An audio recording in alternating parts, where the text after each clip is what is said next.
Olá pessoal, tudo bem com vocês? Papo de hoje, eu tô olhando aqui para minha telinha de gravação para ver se está tudo em ordem. Está. Papo de hoje é feriadão. Bom feriadão de finados para todos vocês. Bom descanso para quem consegue descansar numa quarta-feira, não é mole, né? Descansar no meio da semana é um pouco complexo, mas melhor esse feriado na quarta do que, por exemplo, na terça. Eu acho que terça quebraria mais. Deixe nos comentários o que vocês acham aí. Bom, tô eu aqui em Jundiaí City, hoje que é um dia bem frio aqui em Jundiaí. Tá, agora está quase que 13 graus aqui nesse momento. Falo com vocês às 11h40 do dia 2. Então, de novo, bom feriadão para todos. Tá? Bom, vou tentar aqui me abster de tudo que está acontecendo no país para falar um pouquinho de agenda de dividendos, que vocês estão vendo na tela, para falar também do EWZ, nosso mercado, o nosso principal ETF negociado na Bolsa Americana, está negociando hoje, não está parado, então está caindo nesse momento 2,47%, já esteve 3%. E eu vou tentar trazer para vocês o que eu acho que pode acontecer, tá? Para o pós-feriado. Temos payroll na sexta-feira, temos Fed, tá? O que pode acontecer nessa semana, então, e para as próximas, até o final do ano.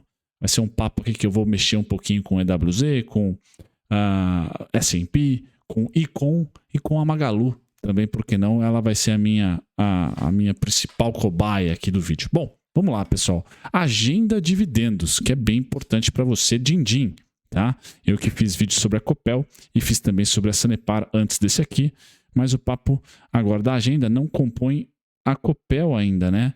Mas a Copel tem data corte. Ah, tem aqui, ó, Copel. Legal, tá? Um grande destaque. Mas vamos lá, Caixa, pessoal, amanhã, CXSE.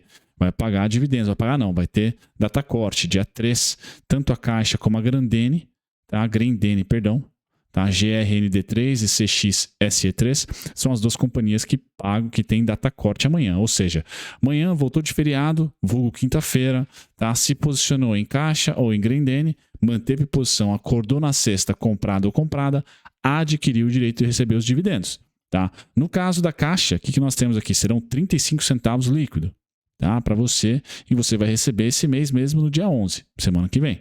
Tá? Não, semana que vem é outra, perdão. É isso? Deve ser. Tá? Contas aí.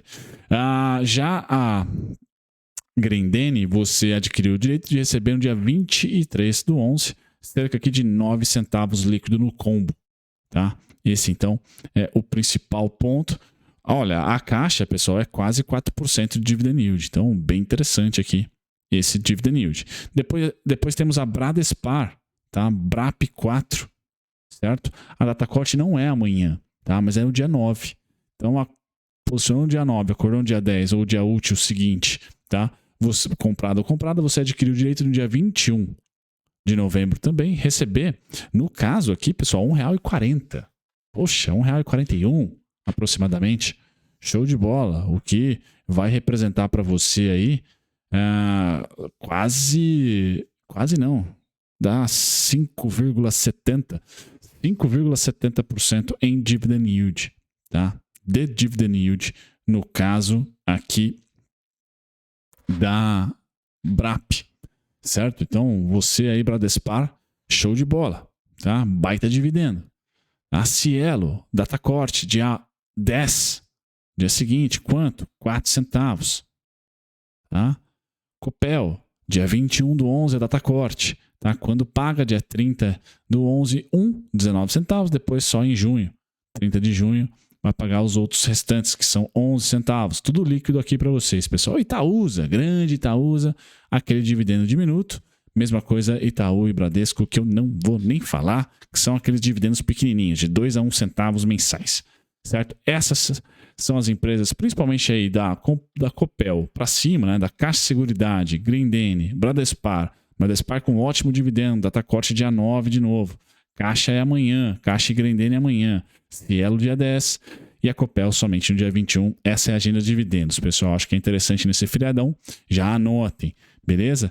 Bom, como é que está o nosso EWZ hoje, pessoal? Que é o principal ETF negociado na Bolsa Americana, em Nova York. Está caindo. Esse é o dia. Tá caindo aqui 2,5%. Exatamente 2,5% nesse momento. Tá? Então, qual que é o meu cenário, pessoal? É que essa quedinha de hoje não assusta em nada. Tá? O importante para mim é que essa semana não feche abaixo dos 32,13. Bateu lá, como suporte, pode arranhar aqui durante a semana, não tem problema nenhum, tá? Mas é importante que a gente não feche abaixo, tá? Vai ser muito importante para mim que a gente não feche abaixo, tá? Porque caso não fechemos abaixo, a gente tem ainda esse cenário base aqui, né, de ainda mais alta do que baixa para completar esse movimento, lá nos 35,81. Fechou abaixo, a gente entra numa lateralização que tira um pouco o imediatismo, né, de curtíssimo prazo. Então, por mais que a queda assuste, né, 2,3%, pessoal, 2,5%, já chegou a cair 3%, eu não estou preocupado ainda, tá? Vamos ver o fechamento no dia, mas por hora, agora são 11h44, nada de preocupação para mim, tá? É uma quedinha, uma realização, baixa liquidez, aquela coisa toda, sem problema nenhum. Continua a manutenção da alta, tá? E libera essa alta caso feche acima dos 32,68, tá? Esse é o Brasil lá, né? O principal ETF negociado no S&P, e hoje o S&P ele cai. Esse é o gráfico do S&P.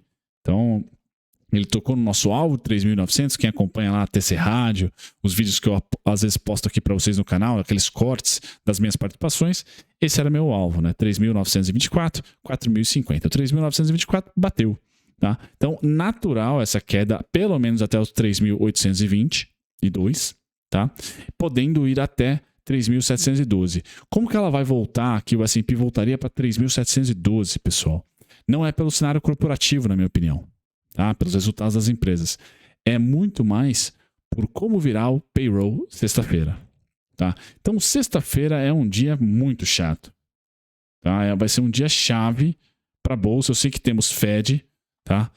Temos Fed subindo aí 0,75 de juros, é o que todo mundo espera. Mas eu coloco muito mais o payroll. Se o payroll vier forte, o S&P volta aos 3.712. Rapidinho. Na sexta mesmo pode chegar muito próximo.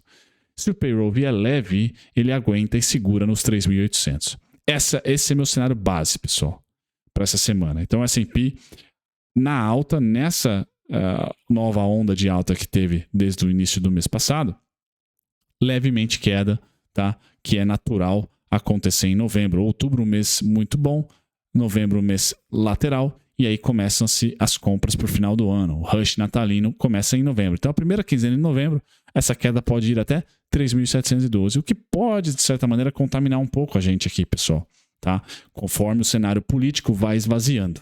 Tá? A gente torce que as paralisações parem, que o Lula já fale quem vai ser a equipe de ministros e que seja pró-mercado, um Meirelles da vida, tá certo? E que o Bolsonaro já aceitou a derrota e que, né, parem as paralisações, vida que segue, certo? Isso acontecendo, a gente descola do S&P e o ministro sendo mais pro Meirelles do que para um mercadante manteiga da vida, bolsa que é para cima, principalmente com esse cenário, pessoal, é que eu trabalho, tá certo? Que vai ser uma sinalização pró-mercado aqui doméstico, tá? E lá fora, a gente deve ter o esfriamento da economia americana, um pouquinho, não muito, tá? Mantendo os Estados Unidos ali meio que laterais, o S&P lateral, tá? E os emergentes subindo, tá? Porque o dólar deve perder força nesse cenário, tá? Onde a economia americana dá uma esfriadinha, ou já o Fed não precisa ser tão duro, tá? E aí, não sendo muito duro, o dólar perde um pouquinho de força, tá? O Reino Unido, a Libra, agora que está com mais fidelidade ali para o conservadorismo na sua política econômica e fiscal, deve fortalecer Libra, queda do dólar, alta das commodities.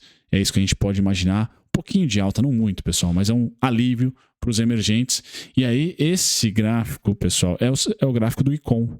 É o gráfico que eu considero, o setor que eu considero o mais beneficiado, tá? No curtíssimo prazo. E é o mais beneficiado, inclusive, com trade político, tá? Porque as empresas de educação, consumo e varejo estão aqui, tá? E são pró o governo petista, vamos dizer assim, são mais beneficiadas, tá? Ou pelo menos os investidores entendem que serão mais beneficiadas em um governo petista. Então, o que eu acho que pode acontecer? Primeiro, alvo do rally natalino, no mínimo 3.700 pontos para o setor, tá? E que no curtíssimo prazo a gente pode ter aqui uma leve lateralização para depois chegarmos a esse alvo, tá, pessoal? É isso que eu imagino, 2 alvos. Esse é o moderado e o otimista, tá um pouquinho mais acima, 4.200, tá? Então, os dois cenários que eu estou traçando para vocês são otimistas, tá? Só a velocidade que pode frustrar um pouco. A gente pode fazer um movimento aqui de reteste para depois bater em um e talvez bater em outro. Tá? Então, as small caps, empresas de consumo e varejo, eu vejo como as melhores oportunidades caso venham a cair. Tá? Não só elas, mas também os bancos. Tá? Então, se banco e empresas small caps, tá, caírem, eu vejo mais oportunidade. Quem que eu não vejo oportunidade se cair? Commodities. Tá? Porque a alta que eu falei para vocês, ela é muito de curtíssimo prazo. Eu não vejo o mundo crescendo muito ano que vem, ou crescendo mais do que já cresceu esse ano ou ano passado. Tá? Então eu vejo que o consumo de commodities tende a estabilizar, ou até diminuir, ano contra ano. E isso deve trazer, então, uma tendência de médio prazo, ou de curto médio prazo, para essas empresas exportadoras, de baixa lateralização. Enquanto que consumo e varejo, as empresas de consumo de economia doméstica, principalmente no Brasil, tá, estão mais bem na fita para o curto, médio prazo. Por quê? Nossa política monetária já foi até o máximo, de lá não passa, ou pelo menos essa sinalização do Banco Central. Tá? E se eu estiver certo no cenário político, sinalizações pró-mercado. Um Meirelles da vida, né? Alguém mais pró-mercado na fazenda, as paralisações acabando, rally natalino, toda aquela parte de gastança da PEC dos benefícios ainda impulsionando muito os dados econômicos. Isso é positivo para as empresas de ciclo doméstico, de consumo doméstico. Tá? Então eu vejo que quedas da Magalu para as regiões alvo, aqui 365, 327, 274, oportunidades para que ela volte este ano ainda aos 568, 514, 568, 589, 591. Mínimo. Tá? Então, quanto mais se distanciar dos 5,14, 5,91, maior é o alvo para mim, porque eu estou otimista no curtíssimo prazo com essas empresas. Tá? Para o rally natalino que termina em janeiro. Tá? Agora, para as commodities, Petrobras e Vale, principalmente protagonistas, essas um pouco mais de cuidado. Tá? Eu vejo elas muito mais laterais, assim como eu espero que o minério de ferro lateralize, pare de cair, e o petróleo lateralize, pare de subir. Tá? Então, eu acho que as condições macro, pessoal, vão se estabilizar e o dólar vai ceder, já cedeu. Tá? Então, os termos de troca para as exportadoras vão piorar. Um pouquinho o crescimento vai diminuir. Não é um cenário muito positivo para o curto e médio prazo. Para o curtíssimo, vejo que commodities respiram porque o dólar cai. O dólar perde força com a economia americana dando uma fraquejada. Assim espero, pessoal. Então, né, tentar alocar recurso taticamente para curtíssimo prazo, eu olho para commodities, sim. Agora, para curto e médio prazo, são as small caps. São as empresas de consumo doméstico aqui, que já caíram 80%, 90%. Tá? Essa sim, como é o caso da Magalu, não tem, tem mais viés de tendência para pelo menos retestar a máxima, tá? Pelo menos retestar a máxima ainda este ano, no curtíssimo prazo. E a depender de formulação de políticas, ter um cenário mais positivo, tá? Para o ano que vem, quem sabe com queda do dólar, tá? E manutenção de estabilidade para as commodities. Esse é meu cenário básico. Queda do dólar e manutenção das commodities. Tá? E o dólar também estabiliza em um patamar que seja menos inflacionário do que os 5,30, os 5,40 que ficou nesse segundo semestre aí, boa parte. Beleza, pessoal? Essa, então, aqui é um resumão do que eu estou imaginando. Tá? Eu vou lançar mais vídeos estratégicos como esse aqui, do que eu estou imaginando, porque esse final de ano, muitas pessoas, inclusive quem vos fala, faz os planejamentos, já começam os planejamentos para o ano que vem. Tá? Eu que tenho aí uma carteira de dividendos, para quem é membro do canal acompanha. Deve ter grandes mudanças nessa carteira para o ano que vem.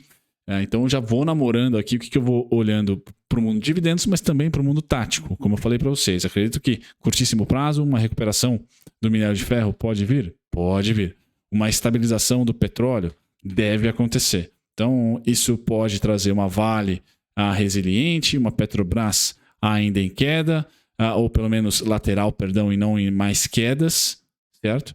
O que segura a bolsa. Quem vai ser o protagonista nesse final do ano são as empresas de consumo e varejo, pelo ciclo monetário e fiscal nosso ser extremamente positivo para essas companhias. Acabou a alta do ciclo monetário e o fiscal está expansionista para chuchu, né? Bastante dinheiro na economia via Estado, desde PEC precatórios, passando por março, FGTS 13º, corte de impostos com a PEC dos benefícios, mais a criação de diversos benefícios, tá? Ou de turbinar os já existentes. Então é difícil vender o ICOM nesse momento, pessoal. Caso caia por volatilidade, por ruído, etc., vejo como oportunidade.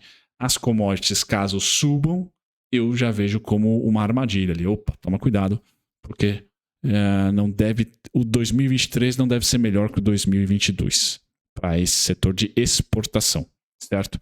Grande abraço, tchau, tchau.